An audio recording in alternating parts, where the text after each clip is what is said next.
Olá família, graça e paz, abençoados. Graça e paz, povo amado de Deus. Sejam todos bem-vindos. Quem está chegando aí, obrigado aí pela parceria de sempre, pela paciência, pela audiência. Vamos que vamos para mais uma reflexão da palavra, mais uma mensagem do Evangelho do Cristo que ressuscitou dentre os mortos. A palavra da cruz, a palavra pós-cruz, quando nós falamos a palavra da cruz, a mensagem da cruz, nós estamos falando do Evangelho da graça de Deus. A cruz, ela tem uma mensagem. Para o religioso, a mensagem da cruz é a mensagem do amor de Deus, né, pela humanidade.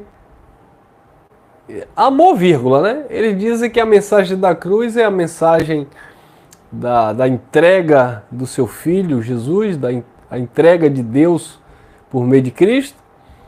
Mas eles não conseguem entender que a mensagem da cruz é uma doutrina, tem um contexto, obtém uma informação, uma revelação. Então, existe aí até uma música, não sei se é da harpa cristã, eu acho que sim, eu creio que sim. Quem já ouviu? Se eu amo a mensagem da cruz, não é isso? Até morrer, irei proclamar, alguma coisa assim. Eu sou péssimo para música, né? Já viu, né? Mas é mais ou menos isso aí. Se eu amo a mensagem da cruz, até morrer, eu o quê? Eu irei proclamar. Proclamar o quê? Qual a mensagem da cruz que a religião está proclamando, pregando? Nenhuma. A religião não prega a mensagem da cruz, porque a mensagem da cruz, ela tem uma revelação. Quando essa revelação não é manifestada, logo não tem mensagem da cruz. Então, falar da cruz é uma coisa. Crer não na mensagem, crer no sacrifício de Cristo na cruz é uma coisa. Agora, compreender a eficácia da palavra da cruz, aí é outra história. E este é o tema. A palavra não é eficaz. A palavra de Deus não é eficaz. A palavra da cruz não é eficaz. A mensagem de Cristo não é eficaz. A revelação da graça não é eficaz. Essa mensagem não traz paz. Essa mensagem não traz descanso. Essa mensagem não traz salvação. Essa mensagem não traz vida eterna para a religião. Essa mensagem não funciona para a religião. Por quê? Se a mensagem da cruz contém uma revelação que a salvação é por graça, por meio da fé, e isso não vem de vós, é um dom de Deus, logo não existe o mérito humano para conquistar a salvação. O religioso não acredita nisso. Porque o religioso, ele vai morrer dentro de uma instituição religiosa, lutando para não perder a salvação que supostamente ele conquistou. Por meio de quê? Abstinência de alimento, o famoso jejum. Por meio de quê? Subida no monte, a famosa religiosidade paga preço, poder de Deus, entre aspas. Então a religião, ela não compreende a palavra da cruz, a mensagem de Cristo, não é eficaz. Não traz revelação para um povo que vive atrás de óleo, atrás de copo com água orada pelo pastor, oração pela carteira de trabalho para Deus abrir porta de emprego. Se Deus é dono da prata e do ouro, Deus é dono de todas as coisas, criou todas as coisas, inclusive me criou, antes, como disse Davi, antes de ainda informe no ventre da minha mãe, o Senhor já me conhecia? Como é que eu vou acreditar que para esse Deus poderoso, onisciente, onipotente, onipresente, para esse Deus abrir uma porta de emprego para mim, eu preciso da carteira de trabalho para um pastor orar? Logo, a palavra não é eficaz na vida de quem pensa e que age dessa forma. Como é que a palavra da cruz é eficaz para uma pessoa que deveria entender que nós estamos aqui na Terra passando um tempo e um dia nós vamos partir para a eternidade? Mas, todavia, entretanto, existem crentes religiosos, fariseus de plantão, que fica na espreita, na expectativa de acontecer alguma coisa com você, para dizer aí, tá vendo aí, ó? Isso é desobediência a Cristo. Isso é porque não está congregando. Espera você ficar desempregado para dizer, olha, a época não está dando dízimo ao Senhor, está roubando ao Senhor. Observe que a mensagem da cruz não tem eficácia para essas pessoas que vivem à base de tradição religiosa. Como que Deus é Espírito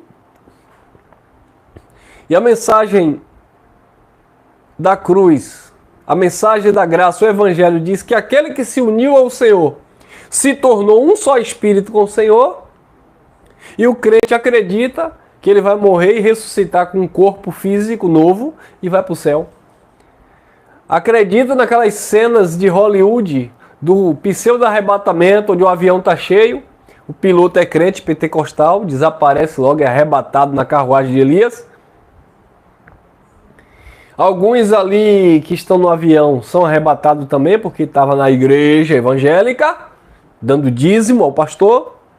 E outros que não eram crentes, ou eram de uma religião de matriz africana. Outros eram católicos, ateus. Aí outros que não eram de Deus, o avião cai com essas pessoas. Cadê a eficácia da palavra da cruz? Cadê o entendimento dessas pessoas? Não tem.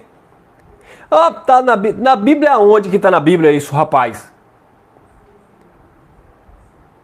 Ei, meu irmão, ô pastor, onde é que está na Bíblia isso? Não, é porque você não leu a Bíblia. Vocês estão assistindo muito filme de Hollywood. Não, porque vai ser arrebatado o motorista e o ônibus vai bater porque o resto não era crente. Quem já ouviu isso? O avião lá e a metade vai ser levada, a metade fica e o avião cai porque não foi arrebatado, porque não era crente convertido e não estava na igreja do pastor Raposo. Eu fui no pastor Lobo. É raposa também, né? O que Jesus falou de Herodes. Vá e diga a essa raposa, aquela raposa, que hoje e amanhã eu curo enfermo e expulso os demônios, os daimons maus. Eu curo aí os perturbados. E no terceiro dia eu sou consumado. Está consumado, tetelestai. Fala lá para aquela raposa. Então eu vou falar aqui para essas raposas aí. Esses líderes religiosos que ficam assistindo filme de Hollywood para contar isso na igreja. Não, irmão, porque de Mateus 24 está escrito o quê? Jesus disse, orai para que a vossa fuga... Não está falando de arrebatamento da igreja não, abençoados. Está vendo que a palavra não é eficaz na vida da religião? Jesus disse claramente em Mateus 24, está lá, versículos 16 em diante.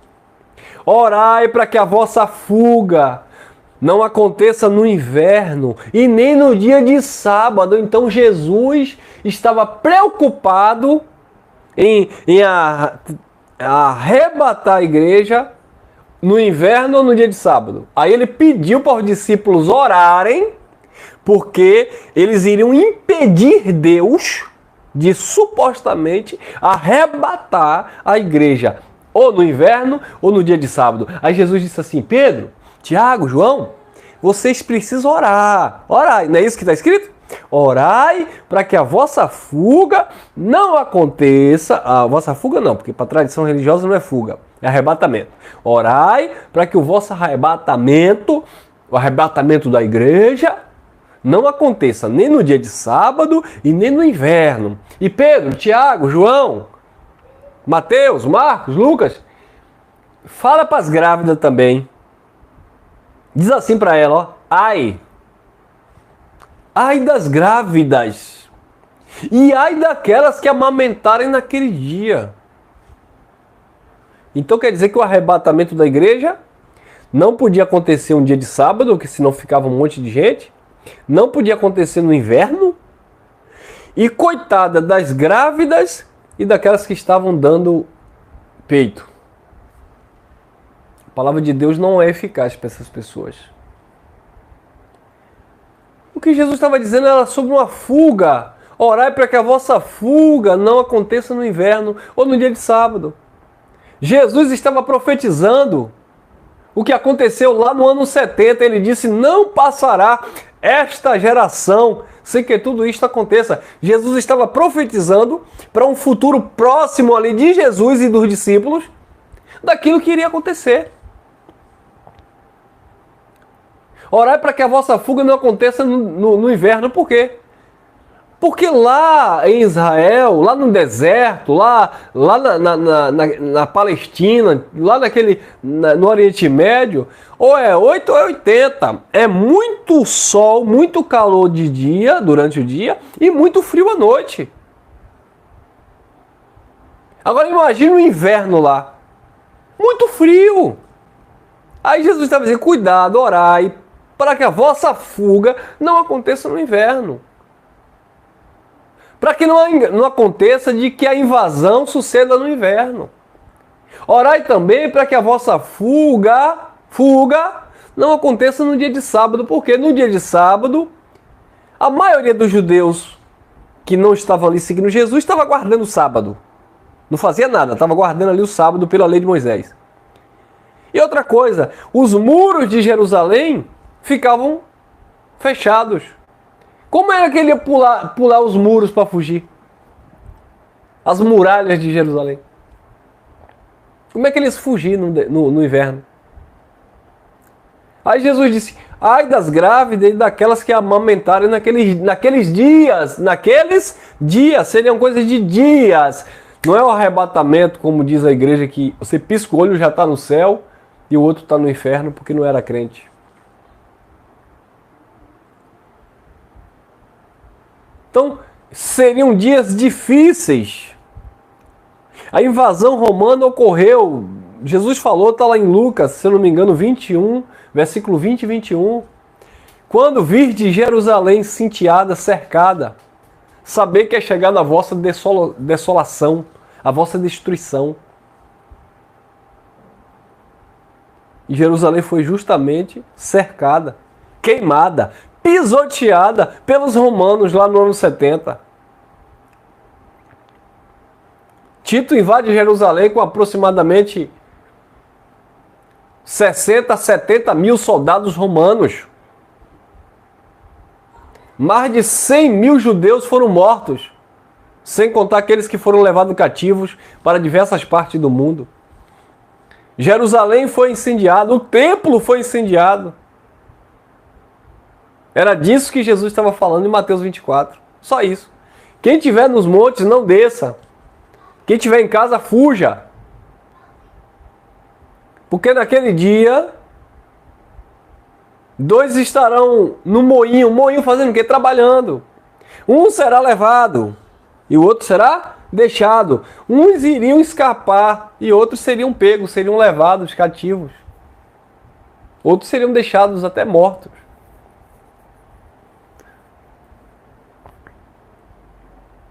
Há relatos históricos que o povo passava tanta fome naquele período, porque Roma cercou Jerusalém e aprisionou o povo dentro da própria cidade santa, que as mulheres comiam seus próprios filhos. Você sabia disso? As mulheres comiam seus próprios filhos. As pessoas comiam cadáveres de extrema fome. O que Jesus falou em Mateus 24. Que antes da vinda do Filho do Homem, a vinda foi em juízo para Israel. Antes da vinda do Filho do Homem, haveria guerras e rumores de guerra, pestes, doenças, pragas. Tudo isso aconteceu. Corpos entulhados. Fome. Destruição total.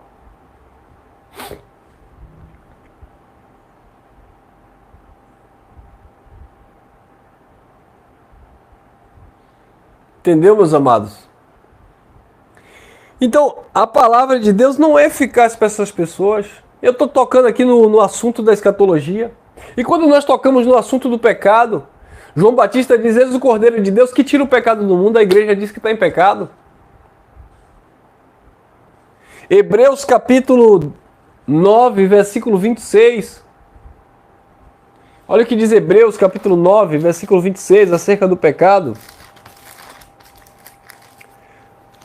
Eu vou ler Hebreus 9, 15 e o 26. O 15 diz assim: e por isso é mediador de um novo testamento, para que, intervindo a morte, para a remissão das transgressões que havia, a transgressão havia debaixo do primeiro testamento, os chamados recebam a promessa da herança eterna.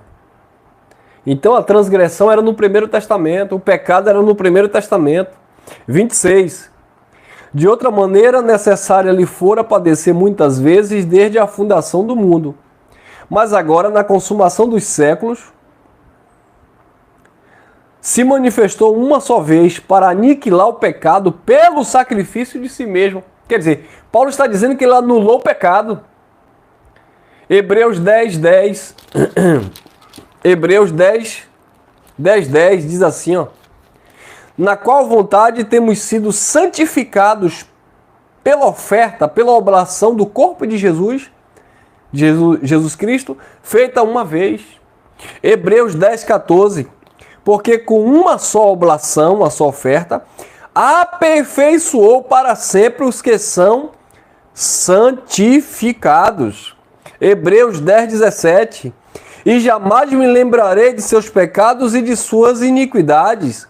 Hebreus 10, 18. Ora, onde há remissão destes, houve uma remissão dos pecados e das iniquidades, não há mais oblação, oferta pelo pecado. E aí? Essa palavra é eficaz para a religião? Não. Essa palavra não tem eficácia na religião. Hebreus 4, 12. Porque a palavra de Deus é viva e eficaz, e mais penetrante do que a espada de dois gumes, e penetra até a divisão da alma, das juntas, das medulas, e é apta para discernir os pensamentos e as intenções dos corações. A palavra de Deus é eficaz para aqueles que receberam a revelação da graça. Mas a palavra de Deus não é eficaz para a tradição religiosa. A palavra de Deus não tem eficácia alguma, não tem valor algum para os crentes do sistema religioso, que vive pagando preço quando o preço foi pago por Cristo. Que vive buscando a salvação quando a salvação não dependeu de mim, de você, dependeu exclusivamente do Pai. Logo, eles anulam a graça de Deus por meio de Cristo e estabelecem a sua própria justiça por meio das suas religiosidade e as suas interpretações bíblicas. A palavra de Deus não é eficaz na mente do religioso, porque a palavra de Deus diz uma coisa e eles dizem outra. Então o pastor ele lê esse texto, não, porque a palavra de Deus é viva e eficaz e mais penetrante do que a espada de dois gumes. Mas depois ele manda você abrir a sua Bíblia em Malaquias 3,10 para pedir o dízimo em dinheiro. Mas a palavra de Deus não é eficaz, não é viva, não funciona. E porque eles não entenderam que o dízimo era para Israel, que era entregue no templo, que nunca foi dinheiro, era alimento, e só quem recebia, quem tinha a ordem de receber, era a tribo de Levi. Entendeu, abençoado?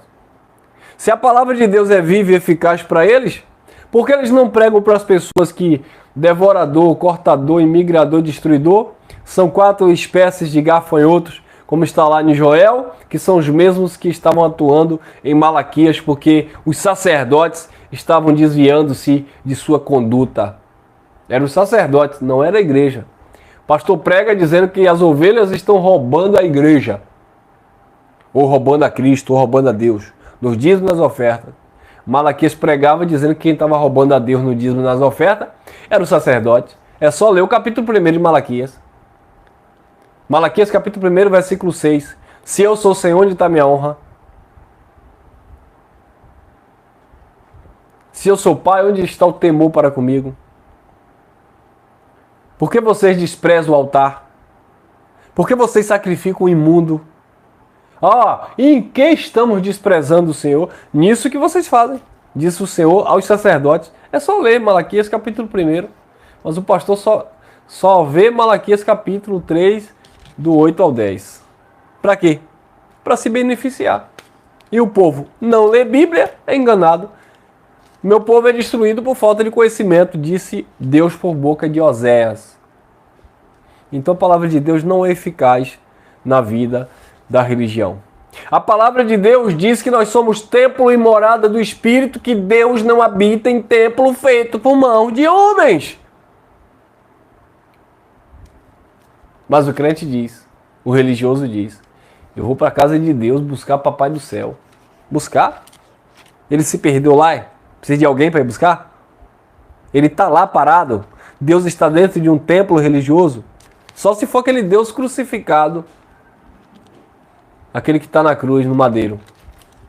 Porque o Deus que vive sobre tudo e sobre todos, Paulo disse, ele não é servido por mão de homens como que precisando de alguma coisa, porque ele mesmo dá a todos a vida, a respiração e todas as coisas. Essa palavra não é eficaz para o religioso, mas foi para mim, tem sido para você. Se você concorda, deixa like aí, dê glória e compartilhe.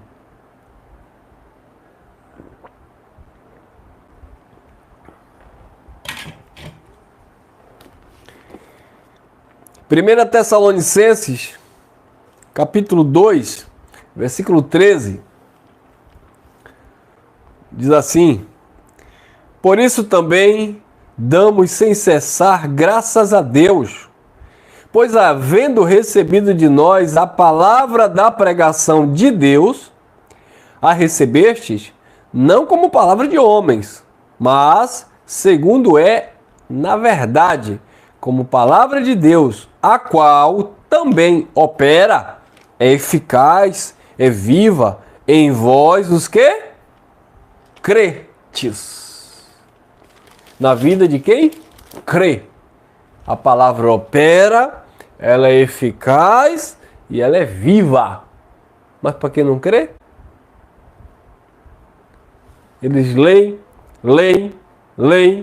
pregam, mas a palavra não funciona. Estamos esperando Jesus voltar. Jesus falou, não passará essa geração. Estamos esperando Jesus vir sobre as nuvens. Jesus falou para Caifás, tu verás o Filho do Homem vindo sobre as nuvens. Estão esperando a volta de Jesus. Jesus falou, muitos dos que estão aqui, naquele tempo, muitos não provarão a morte antes de ver o Filho do Homem vindo sobre as nuvens com seus anjos, com poder e glória. Cadê a eficácia da palavra? Se Jesus disse uma coisa, o religioso diz outra.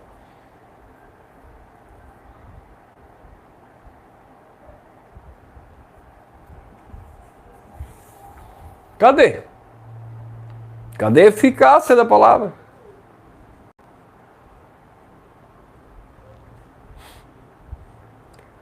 A palavra de Deus não funciona dentro do sistema religioso. Por quê? Domingo eles aceitam Jesus e estão salvos. Aceitou Jesus? Você confessa? Confessa. Você crê? Crê. Você recebe? Recebe. Ah, então está salvo. Está salvo porque a palavra de Deus diz: confessou com a boca, creu no coração, está salvo. Não é isso que está escrito? É. Está lá em Romanos 10, 9 e 10. 8, 9 e 10. É, mas está sob outro contexto. Está sobre confessar Cristo e a palavra da sua graça para ser salvo da lei que condenava, que era o ministério de condenação e morte. É só ler do capítulo 1 em diante, do versículo 1 em diante. A minha oração a Deus, dizendo Paulo, Romanos 10, versículo 1 em diante. A minha oração a Deus por Israel é para a sua salvação, porque eu dou testemunho que eles têm zelo de Deus, mas não tem conhecimento, não tem entendimento, porque não se sujeitando à justiça de Deus e procurando estabelecer a sua própria justiça, não se sujeitaram à justiça de Deus, que é Cristo. Versículo 4, porque o fim da lei é Cristo para a justiça de todo aquele que nele crê. Aí vem lá os versículos 8, não diga que a palavra está longe, que a palavra está distante, não, a palavra está na tua boca, está no teu coração, nos teus lábios, a saber, se que tua boca tu confessares que Jesus Cristo veio em carne, que Jesus Cristo andou entre nós, que Jesus Cristo foi para a cruz, no teu coração tu crê que ele foi ressuscitado dentre os mortos, será salvo. Salvo de quê? 2 Coríntios capítulo 3, versículo 7, 9 em diante. Se o ministério da condenação veio glorioso, se o ministério da morte foi glorioso. Romanos 8, 2. Porque a lei do Espírito de vida em Cristo Jesus me livrou, me salvou. Livramento ali é salvação. Porque a lei do Espírito de vida em Cristo Jesus me salvou, me livrou da lei do pecado e da morte. Essa é a eficácia da palavra de Deus. Os crentes não crêem. Eles dizem que é para aceitar Jesus na igreja evangélica para ser salvo. E dependendo da igreja, porque tem uma evangélica que é de Deus, tem outra que é evangélica que não é de Deus, tem uma... Aliás, só evangélica é de Deus na visão evangélica, né? Na verdade não é nenhuma de Deus, nem católica, nem evangélica, nem espírita, nem umbandista, nem quibanda, nem tatarabanda, nem nada de religião de Deus. Jesus não fundou nenhuma religião. Jesus pregou o evangelho para salvar a mente e a alma. Aí o religioso pira, você tá doido, irmão, você vai acabar com o meu emprego. A ideia é essa, você tá trabalhando, tá empregado no sistema religioso. Prega o evangelho, viva o evangelho. Isso tem alguma coisa... Aí como... Por que você fala isso, mas você reúne pessoas, você é pastor? Eu não sou pastor. Sou pastor de ninguém. O nosso pastor é o Espírito do Eterno que ministra em nós.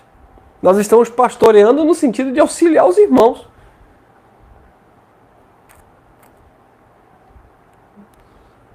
Eu estou sendo pastoreado pela palavra da graça. Você é pastoreado pelo evangelho. Sendo cuidado, o que é pastoreado? É ser cuidado, ser supervisionado. O que é ser pastoreado? É ser instruído. E quem é que te instrui? É Elsa? Eu? Eu não mando na minha casa, vou mandar. Eu não mando na minha esposa. Se ela disser vai lavar o prato, eu tenho que lavar. Eu vou mandar em você? Mas o pastor lá da igreja, lá, o pastor do anelzão de teologia, ele manda. Claro que manda, porque vocês não conhecem o evangelho.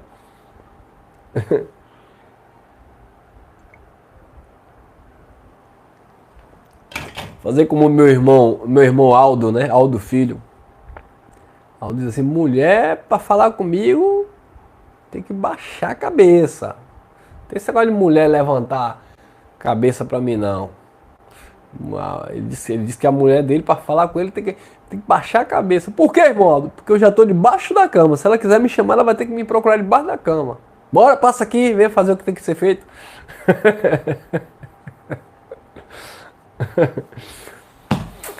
Pois é, meus irmãos. Então ficamos por aqui com essa reflexão, 30 minutinhos só pra gente receber aí mais essa instrução aí e entender que de fato a palavra da cruz não é eficaz na tradição religiosa. Vocês gostam, né? Não tem poder, não é atuante, não funciona. Amém, meus irmãos? Graça e paz e até a próxima, permitindo nosso bondoso Deus. Uma ótima noite a todos aí e viva a liberdade do Evangelho do Cristo ressuscitado, com a consciência pura, com o coração limpo e com temor sempre ao Criador, que nos chamou com a santa vocação para viver essa plenitude, essa dispensação de sua maravilhosa graça. Fui, até a próxima.